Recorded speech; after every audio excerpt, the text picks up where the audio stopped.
Hello guys, இன்னைக்கு செல்வி cooking சேனல்ல தக்காளி சாதம் தான் செய்ய போறேன். இந்த மாதிரி செஞ்சு பாருங்க, ரொம்ப டேஸ்டா இருக்கும். செய்யறதும் ரொம்ப சிம்பிளா இருக்கும்.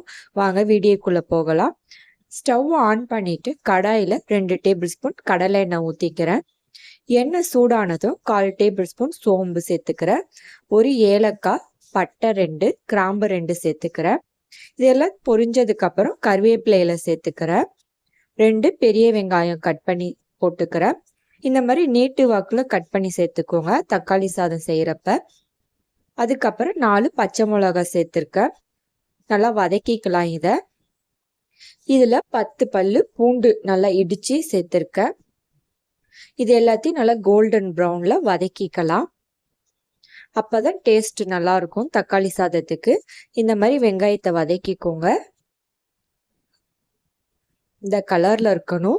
இப்ப தக்காளி சேர்த்துக்கலாம். நான் 4 தக்காளி சேர்த்திருக்கேன். புளிப்பு இல்லாத தக்காளியா இருந்தா 5 சேர்த்துக்கோங்க. இப்ப தக்காளி நல்லா சாஃப்டா வதங்கணும். இதுக்கு தேவையான அளவு உப்பு சேர்த்துக்கிறேன். 1/2 டேபிள் ஸ்பூன் மஞ்சத்தூள் சேர்த்துக்கிறேன்.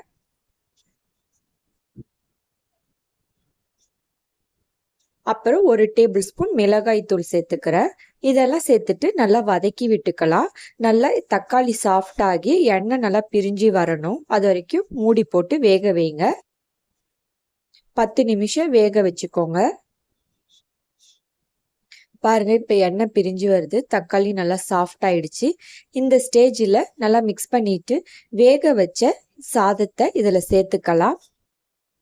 இப்ப நான் செஞ்சிருக்கிற அளவு 3லேருந்து 4 பேர் சாப்பிடலாம். சாதம் உடையாம மிக்ஸ் பண்ணி விட்டுக்கலாம். ஈவனா மசாலா எல்லா இடத்துலயும் படுற மாதிரி. உப்பு பத்தலைனா இந்த ஸ்டேஜில் போட்டுட்டு நல்லா மிக்ஸ் பண்ணி விட்டுக்கோங்க. இந்த மாதிரி குழந்தைங்களுக்கு ஸ்கூலுக்கு செஞ்சு கொடுங்க. ரொம்ப விரும்பி சாப்பிடுவாங்க. டேஸ்ட்டும் நல்லா சூப்பரா இருக்கும். ட்ரை பண்ணி பாருங்க. இந்த வீடியோ பிடிச்சிருந்தா லைக் பண்ணுங்க, ஷேர் பண்ணுங்க, சப்ஸ்கிரைப் பண்ணுங்க. நோட்டிஃபிகேஷன் வரணும்னா பெல் ஐக்கானை கிளிக் பண்ணுங்க. தேங்க்யூ.